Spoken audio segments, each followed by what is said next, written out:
Assalamualaikum warahmatullahi wabarakatuh. Perkenalkan, saya Badrul Munib, S.Kepnes M.Kep. Di sini saya sebagai dosen sarjana keperawatan atau S1 keperawatan Stikes Banyuwangi. Di sini saya mengampu Departemen Keperawatan Jiwa dan Keperawatan Holistic Care. Dengan mata kuliah yang saya ampu yaitu Keperawatan Jiwa 1 membahas tentang masalah psikososial, Keperawatan Jiwa 2 membahas tentang masalah psikiatri atau gangguan jiwa berat, dan yang ketiga materi tentang holistic care. Di sini saya akan memaparkan salah satu materi yang saya ampu yaitu materi Keperawatan Jiwa 2, yaitu keperawatan psikiatri. Keperawatan Jiwa 2 atau keperawatan psikiatri merupakan materi keperawatan jiwa 2 yang diwajibkan di prodi S1 keperawatan Stikes Banyuwangi, khususnya pada tingkat 3 yaitu mahasiswa semester 5. Adapun bobot SKS pada mata kuliah ini sebesar 3 SKS yang dibebankan pada mahasiswa. Adapun pengampu pada mata kuliah ini terdiri dari tim dosen. Yang pertama saya sendiri, Nes Badrul Munib, yang kedua Nes Francisca Erna, yang ketiga Dr. Jenny, spesialis kedokteran jiwa, yang keempat Nes Ulul Hajmi, yang kelima Nes Yunifa.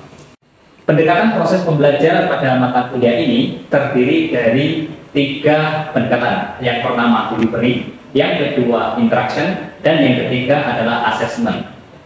Yang pertama delivery terdiri dari deskripsi mata kuliah, di mana mata kuliah keperawatan jiwa 2 ini membahas tentang masalah keperawatan jiwa khususnya psikiatri atau gangguan jiwa berat.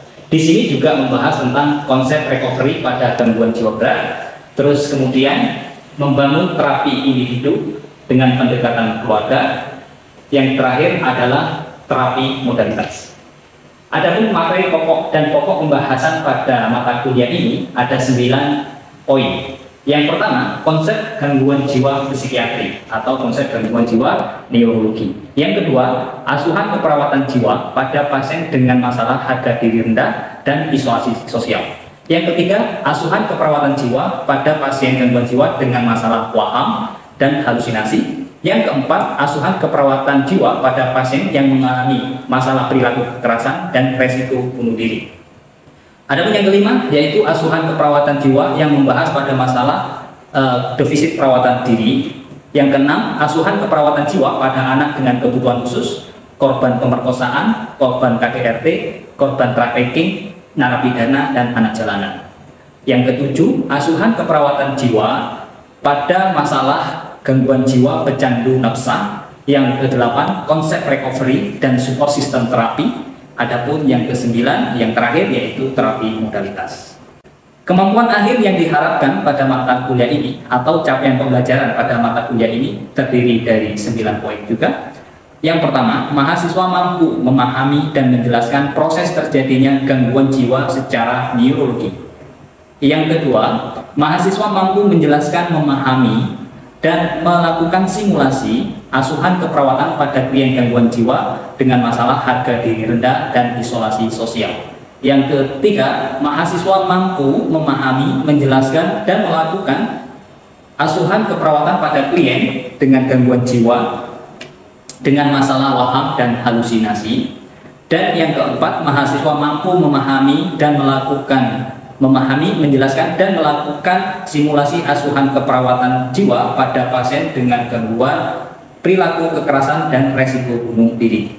Yang kelima, mahasiswa mampu memahami, menjelaskan, dan melakukan simulasi asuhan keperawatan pada klien dengan kebutuhan khusus seperti korban pemerkosaan, KDRT, trafficking, narapidana. Yang keenam, mahasiswa mampu memahami, menjelaskan, dan mengaplikasikan asuhan keperawatan pada pecandu nafsa. Yang ketujuh, mahasiswa mampu memahami, menjelaskan, dan mengaplikasikan konsep recovery pada gangguan jiwa. Yang kedelapan, mahasiswa mampu memahami, menjelaskan, dan mengaplikasikan manajemen pelayanan keperawatan jiwa, baik itu di tatanan klinik dan komunitas. Adapun yang terakhir, mahasiswa mampu mendemonstrasikan atau mengaplikasikan terapi modalitas untuk pasien gangguan jiwa. Pendekatan proses pembelajaran yang kedua yaitu metode interaction, di mana metode interaction ini terdiri dari 4 poin. Yang pertama, metode ceramah. yaitu penyampaian materi secara tatap muka, secara langsung, baik itu secara langsung atau luring, dan secara online atau daring. Yang kedua, metode demonstrasi. Yang ketiga, metode FGD atau Focus Group Discussion. Dan yang keempat, ADLINK, yaitu pengumpulan tugas menggunakan ADLINK untuk mempermudah proses koreksi dan penilaian dosen untuk mahasiswa. Adapun pendekatan proses pembelajaran yang ketiga yaitu asesmen. Asesmen merupakan tahap evaluasi pembelajaran, di mana di sini ada tiga poin yang dilakukan. Yang pertama, asesmen kognitif, yang kedua afektif, yang ketiga asesmen secara psikomotor. Asesmen kognitif dilakukan dengan memberikan tugas pada mahasiswa, terus kemudian diambil dengan ujian tengah semester dan ujian akhir semester. Adapun asesmen afektif diambil dari kehadiran mahasiswa, terus kemudian sikap mahasiswa pada saat proses pembelajaran dan keaktifan mahasiswa pada saat proses pembelajaran. Yang ketiga, asesmen psikomotor, yaitu diambil pada saat praktik. Mahasiswa melakukan praktik mengaplikasikan proses asuhan keperawatan jiwa dan terapi modalitas yang sudah diajarkan. Baik, terima kasih. Itu yang bisa saya sampaikan. Untuk selanjutnya, marilah kita saksikan proses pembelajaran mata kuliah yang akan saya sampaikan pada mata kuliah keperawatan jiwa 2 psikiatri yang diberikan pada mahasiswa tingkat 3 semester 5 program studi S1 keperawatan Stikes Banyuwangi. Assalamualaikum warahmatullahi wabarakatuh. Oke, teman-teman sekalian, di siang hari ini kita masuk ke materi keperawatan jiwa 2, yaitu membahas tentang masalah psikiatri, dan ini tatap muka yang pertama. Ya, topik kali ini kita akan membahas tentang harga diri rendah. Ya, apa itu harga diri rendah? Nanti kita akan bahas. Adapun pokok bahasan pada siang hari ini kita akan membahas tentang pengertian harga diri rendah, konsep terjadinya harga diri rendah, faktor penyebab akibat dari masalah harga diri rendah, tanda gejala, komplikasi, dan proses asuhan perawatan. Oke. Apa itu harga diri rendah? Seperti definisi yang dimunculkan di slide PPT, yaitu perasaan tidak berharga atau munculnya perasaan persepsi kita mengkritiki diri sendiri. Jadi merasa tidak berharga, merasa tidak malu dari itu, padahal punya kelebihan atau punya kelebihan tapi dia tidak yakin dengan kelebihan yang dimiliki dirinya sendiri. Jadi seperti itu. Nah, harga diri rendah, kalau kita berbicara harga diri rendah itu sebetulnya masuk dalam kategori masalah konsep diri. Jadi kalau kita berbicara gangguan jiwa, masalah pertama orang mengalami gangguan jiwa itu pasti gerbangnya itu adalah harga diri rendah. Ya, konsep terjadinya teman-teman, seperti apa sih proses terjadinya harga diri rendah? Yang pertama, tidak mampu mengenal diri sendiri. Paham ya? Konsekuensi kalau kita itu tidak mampu mengenal diri sendiri. Contoh halnya, apa hobimu? Dia masih berpikir, oh ya, gitu ya. Apakah kamu suka ini? Antara suka dan tidak suka, dia tidak yakin. Paham ya? Sebetulnya kamu suka apa? Tidak ada keyakinan, maka dia sudah masuk kategori tidak mampu mengenal diri sendiri. Dia tidak mampu, bahwasanya mencari potensi diri tidak mampu. Itu sudah tanda-tanda. Yang kedua, sudah tidak mengenal, konsekuensinya kesalahan dalam menilai diri sendiri. Konsekuensi ya, kalau kita tidak kenal, maka konsekuensinya kita salah untuk mengenali. Paham ya? Terus kemudian tidak puas dengan kondisi diri. Konsekuensi kalau kita tidak bisa mengenal kemampuan diri sendiri, pasti kita akan dihadapkan pada situasi kegagalan. Jadi gagal berulang-ulang, sehingga muncul ketidakpuasan dengan kondisi diri sendiri. Paham ya? Terus kemudian tidak yakin dengan kemampuan diri, ini mulai muncul gejala. Setelah dia mengalami kegagalan berulang-ulang, sehingga dari stresor kegagalan itu mengakibatkan adanya ketidakyakinan dengan kemampuan diri. Jadi mulai muncul dia tidak mampu, sehingga menurun kepercayaan dirinya, ya, tidak percaya diri. Yang terakhir merasa rendah diri. pada situasi merasa rendah sendiri itu sudah masuk kategori masalah harga diri. Paham teman-teman? Oke, kira-kira dari konsep terjadinya masalah harga diri rendah ini ada yang didiskusikan? Ada? Tidak ada ya? Oke, kita lanjut. Oke. Faktor predisposisi atau faktor penyebab. Teman-teman sudah hafal ya, kalau kita bicara asuhan keperawatan mesti ada faktor predisposisi, faktor presipitasi. Makna dasarnya faktor predisposisi dan faktor presipitasi itu sebetulnya sama. Hal-hal yang melatar belakangi munculnya masalah gangguan keperawatan. Oke, bedanya di mana Pak? Faktor predisposisi itu letak waktunya. Ada batasannya itu 6 bulan.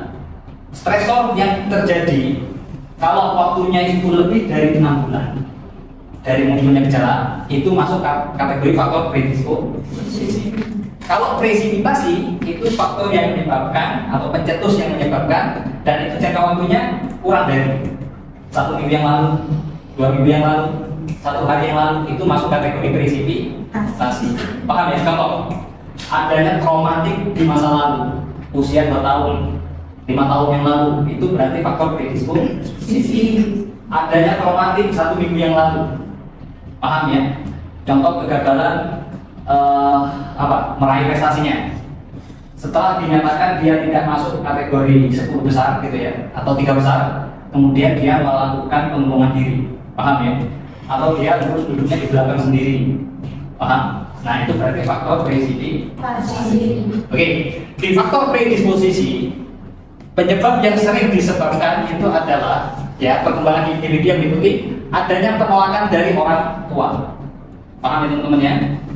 Jadi orang tua itu selalu menolak kemampuan anaknya. Giliran adanya kesalahan pada anaknya langsung diberikan punishment.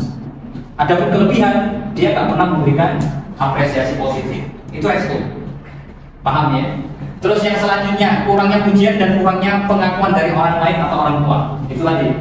Paham ya? Jadi kita harus positif. Kalau selagi dia baik maka kita berikan pujian yang baik. Kalau seandainya dia kurang baik, sebetulnya nggak benar ya kalau kemudian kita jatuhkan gitu ya. Kenapa? Karena itu penyebab dari munculnya harga diri rendah. Contoh, kalau seandainya di kelas ini ada, pertama kali dia bertanya langsung disorahi. Kira-kira berikutnya bertanya tidak? Paham ya? Kenapa? Langsung dia menarik diri. Tapi ada juga yang tidak efek dengan situasi itu. Kenapa? Bisa jadi konsep dirinya masih bagus. Tapi ada juga dia langsung menarik diri. Kenapa? Bisa dipastikan dia pasti masa lalunya terpapar dengan situasi yang mengancam diri. Jadi seperti itu ya. Jadi sederhana, orang yang mengalami gangguan jiwa itu akan berpotensi mengalami gangguan jiwa kalau dia masa lalunya itu punya trauma. Paham ya? Sehingga kalau kita berbicara proses asuhan perawatan itu mesti ada riwayat masa lalu yang tidak menyenangkan, anehnya fisik gitu ya, penolakan. Jadi itu sudah ada. Paham ya? Nah semakin banyak cerita tentang itu maka sangat berpotensi sekali orang tersebut akan mengalami gangguan jiwa. Ya, terus kemudian ini masalah ideal diri. Ideal diri itu kemampuan atau keinginan yang diinginkan. Gambarannya itu cita-cita. Kamu punya ideal diri kan? Punya lah. Apa ideal dirinya? Berarti cita yang diinginkan. Idealnya saya menjadi seorang perawat profesional. Paham ya? Salah kalian kalau katakan idealnya saya menjadi polisi. Salah nggak? Salah. Karena kalian sekarang jadi mahasiswa. Paham ya? Ini individu selalu dituntut untuk berhasil. Jadi mulai kecil dia dituntut untuk berhasil, sehingga dia tumbuh dengan situasi keterbatasan. Paham ya? Terus kemudian tidak mempunyai hak untuk gagal dan berbuat salah. Jadi dituntut perfect. Paham ya? Jadi pasti nih nanti muncul kepanikan dan sebagainya, perfeksionisnya muncul. Ya. Terus kemudian anak dapat menghakimi dirinya sendiri dan hilangnya rasa percaya diri. Oke teman-teman, ada yang di sini? Oke, silakan tanya. Mau izin bertanya Pak? Ya. Sudah perkenalkan nama saya Valdir Rosidin. Ya. Mau izin bertanya, bagaimana cara mengatasinya apabila kita itu sebenarnya merasa kita itu mampu, tapi kita tidak bisa untuk mengungkapkannya. Apakah itu termasuk harga diri rendah dan bagaimana cara mengatasinya? Oke, bagus. Pertanyaan yang sangat bagus. Pak, saya itu punya pertanyaan, tapi saya sulit mengungkapkan. Kan gitu ya? Apakah itu masuk kategori harga diri rendah? Saya katakan masuk. Paham ya? Tapi apakah itu masuk kategori gangguan? Nah, kita buka ya. Yang pertama, kalau kita berbicara kelompok kesehatan jiwa, itu ada 3. Yang pertama, kelompok sehat jiwa atau asuhan perawatan yang diberikan pada kelompok sehat jiwa. Yang kedua, kelompok resiko gangguan jiwa, paham ya? Atau kelompok masalah psikososial. Itu yang kedua. Yang ketiga, kelompok gangguan jiwa, paham ya? Oke, kita fokus pada 2 ini. Kenapa? Karena ini sudah masuk kategori gangguan jiwa. Tapi apakah masuk kategori kelompok resiko atau kelompok gangguan jiwa? Paham ya teman-teman ya? Pada harga diri rendah itu ada 2 pengelompokan. Yang pertama situasional, paham ya? Yang kedua kronis. Nah, situasional itu munculnya harga diri rendah pada situasi tertentu. Contoh di situasi kelas, karena kondisinya ramai, aku ingin bertanya. Itu situasional. Munculnya harga diri itu karena adanya stresor yang berlangsung, paham ya? Terus kemudian kronis itu tidak terpaku pada situasi, paham ya? Padahal nggak ada sesuatu yang membuat dia stresor, tapi dia tetap melakukan penelitian diri, paham ya teman-teman ya? Oke, berarti saya tidak mau menyampaikan pendapat saya pada situasi kelas, Pak. Berarti itu situasi situasional. Tapi apakah itu masalah? Iya, itu masuk kategori resiko. Paham ya teman-teman ya? Bisa dipastikan dia pasti punya pengalaman masa lalu yang tidak menyenangkan sehingga dia sulit untuk melakukan aktualisasi diri. Aktualisasi diri itu menyampaikan apa yang dia punyai, apa yang dia miliki dari itu. Paham ya? Terus bagaimana Pak cara mengatasinya? Paham ya teman-teman ya? Kembali ke yang pertama. Yang pertama, cara mengatasi itu sebenarnya ada 3 teman-teman. Ya, untuk mengatasi harga diri. Yang pertama, berikan apresiasi positif atau pujian. Paham ya? Contoh. Kayak yang tadi pertanyaan. Oke, oplos untuk teman kita, ya oplos. Paham ya? Itu sifatnya pujian, apresiasi positif. Paham ya? Dengan seperti itu, dia memiliki kepercayaan diri kan? Sangat bagus sekali pertanyaannya. Dia menjadi positif diri nggak? Paham ya? Jadi berikan apresiasi positif, berikan pujian. Kalau kita jadi orang tua, ada kelebihan sedikit pada anak kita besar-besarkan. Paham ya? Wah, cantiknya anaknya Abi gitu. Wah, pintarnya padahal salah. Nah, itu apresiasi positif. Dengan seperti itu memunculkan ideal diri, keberanian. Paham ya? Berarti apresiasi positif. Yang kedua, ya, cinta. Paham cinta? Apa itu cinta? Oke, cinta atau kasih sayang. Paham ya teman-teman? Pujian itu akan tersampaikan dengan maksimal kalau cara menyampaikannya kita itu dengan perasaan kasih sayang, cinta, atau munculnya pujian itu dari perasaan positif. Beda loh ya kalau orang itu main-main, oh bagus tapi ekspresinya tidak menyenangkan. Beda ya. Meskipun itu positif, tapi kalau ekspresinya itu tidak bagus, maka responnya negatif. Paham ya? Sehingga munculkan rasa itu. Konsekuensi dari cinta itu munculnya perhatian. Paham ya? Jadi seperti itu. Terus yang ketiga, selalu beri dia kesempatan. Sudah harga diri rendah, kamu belakangkan dia. Tahu? Mau ngomong jangan percaya. Mau ngomong jangan gitu. Sekali-kali beri kesempatan. Contoh dia berdiri. Ayo sekarang Mbak Silvi. Jadi kasih kesempatan.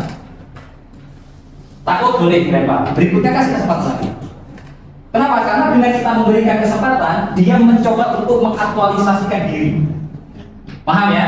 Dia muncul aktualisasi dirinya, maka kita berikan apresiasi positif dengan penuh kasih sayang. Dong ya. Jadi seperti itu. Kalau itu dilakukan terus-terusan, maka bisa dipastikan orang tersebut akan naik. Tapi itu untuk kelompok resiko ya. Lain juga pada kelompok gangguan. Tapi kalau sudah pada orang gangguan jiwa itu lebih sulit. Yang paling kita pertama lakukan, kita harus bisa mengidentifikasi kemampuan positif pasien. Paham ya? Ada orang gangguan jiwa. Khasnya orang gangguan jiwa itu sulit kita komunikasi. Paham ya?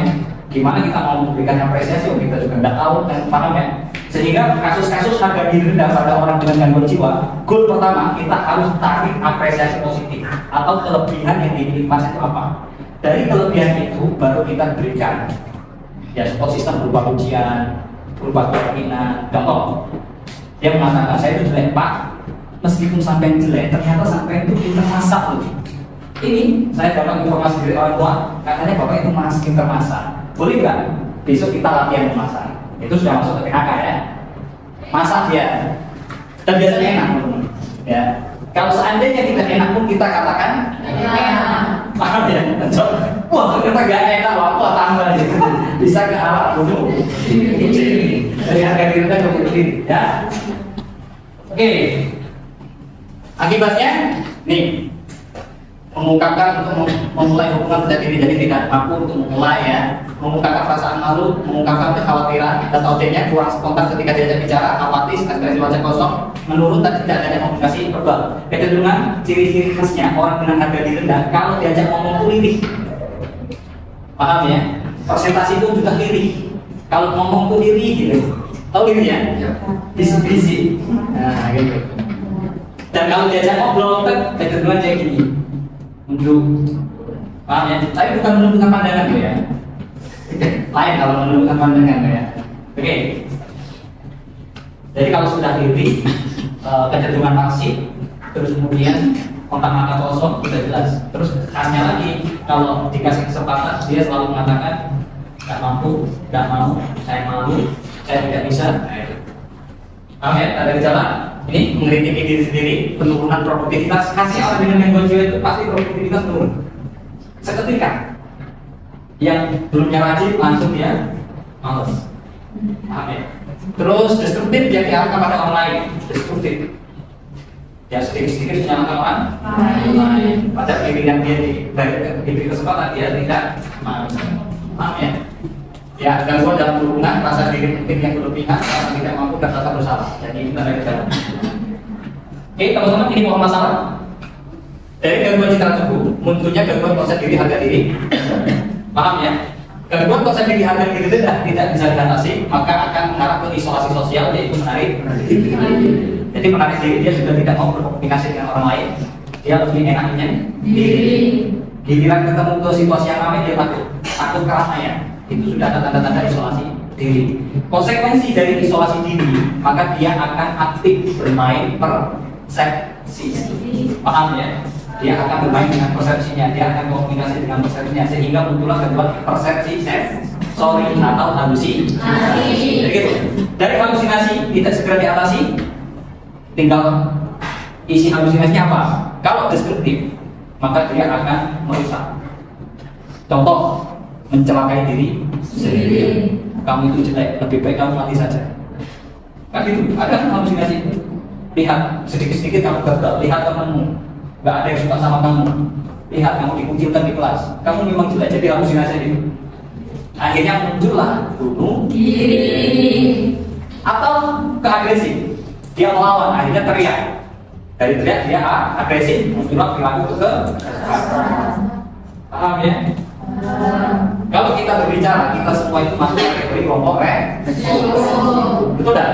Betul. Kenapa? Karena 24 jam kita itu terteror dengan situasi stresor. Betul? Betul. Pengen yang stresor? Pengen? Ada dua pilihannya. Yang pertama, jadilah gangguan jiwa murni. Yang kedua, mati. Oke teman-teman, diagnosanya ini, manifestasi klinis ini ada gejala. Oke, kita masuk ke intervensi ya. Oke, penelaksanaan atau intervensinya ada 4 intervensi. Yang pertama psikofarmaka, yang kedua psikoterapi, yang ketiga terapi modalitas, yang keempat terapi kejang atau terapi arus listrik. Paham ya? Psikofarmaka berarti kita berikan obat, Psikoterapi berarti kita berikan edukasi terapinya. Nah, terapi modalitas berarti kita berikan aktivitas modalitas yang mana supaya pasien itu teralihkan masalah harga dirinya dengan dia melakukan aktivitas tersebut. Tentunya terapi modalitas yang kita berikan itu terapi modalitas untuk meningkatkan ideal diri pasien. Contoh paling prinsipnya, pasien suka apa? Contoh pasien suka masak, sehingga kita berikan terapi modalitas yang berkaitan dengan memasak. Jadi pasien suka nyanyi, maka kita berikan kesempatan pasien itu nyanyi. Itu terapi modalitas, kesibukan ya. Yang terakhir yaitu terapi gejala. Oke teman-teman, ada yang didiskusikan?